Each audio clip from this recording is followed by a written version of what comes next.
Road থেকে এরকম একটা গলির মধ্যে দিয়ে চলে আসতে হবে। এসেই সোজা গিয়ে ডান দিকে আবার একটা গলি, গলিটা খুব একটা প্রশস্ত নয়, এরকম একটা, এই আমি ডান দিকে ঘুরছি, ডান দিকে ঘুরলে আমাদের চলে আসবে টিবেটিয়ান ডিলাইট, 66/1 চৌরঙ্গি রোড, কলকাতার 20। কলকাতার বুকে বসে অথেন্টিক টিবেটিয়ান ফ্যামিলির হাত থেকে যদি টিবেটিয়ান খাবার খেতে চাও তাহলে চলে আসতে হবে এই টিবেটিয়ান ডিলাইটসে। কলকাতার এক্সাইডের মোড় থেকে মিনিট 15 হাঁটলেই তোমরা এই জায়গাটা খুঁজে বার করতে পারো।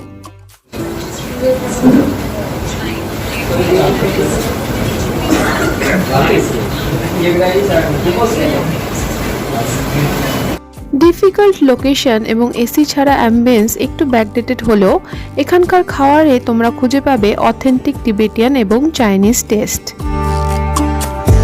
সুবারবন হসপিটাল রোড এবং আশুতোষ মুখার্জি রোডের ক্রসিংয়ে থাকা এই রেস্টুরেন্টটিতে লাঞ্চ এবং ডিনার টাইমে যথেষ্ট রাশ থাকে, সেই সময় তোমাদের বাইরে ওয়েট করতেও হতে পারে।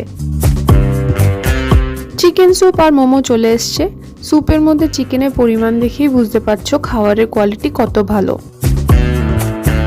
এখানকার স্পেশালিটি হলো এখানকার পর্ক আইটেম। এখানে এলে স্টিম বা ফ্রাইড পর্ক মোমোটা অবশ্যই ট্রাই করো। এছাড়াও এখানে পাওয়া যায় থুকপা, চপসি, চাউমিন, স্যুপ প্রভৃতি বিভিন্ন খাবার, যেগুলির দামই যথেষ্ট রিজনেবল ছিল। মানতেই হবে কলকাতার লুকিয়ে থাকা জেমগুলির মধ্যে এটি অন্যতম। তবে একটা কথা বলে রাখি, এখানে পেমেন্ট করতে গেলে অবশ্যই ক্যাশ বা কার্ডে করো, পেটিএম বা অন্য কোনো ইউপিআই পেমেন্ট কিন্তু এখানে হয় না। তোমাদের সুবিধার জন্য মেনু কার্ডের একটু ডিটেলস ভিডিও দিয়ে দিলাম। আমি কোনো প্রফেশনাল ফুড ব্লগার নই, যার জন্য ভিডিওটাতে অনেক ভুল ত্রুটি রইল। তাও যদি ভালো লাগে তাহলে ভিডিওটাকে লাইক করে দিও আর বন্ধুদের সাথে শেয়ার করো, আর আমার চ্যানেলে নতুন হলে অবশ্যই সাবস্ক্রাইব করো। তোমাদের সাথে আবার দেখা হবে পরের কোনো ভিডিওতে। ততদিন সবাই খুব ভালো থেকো। এখন তবে আসি, বাই।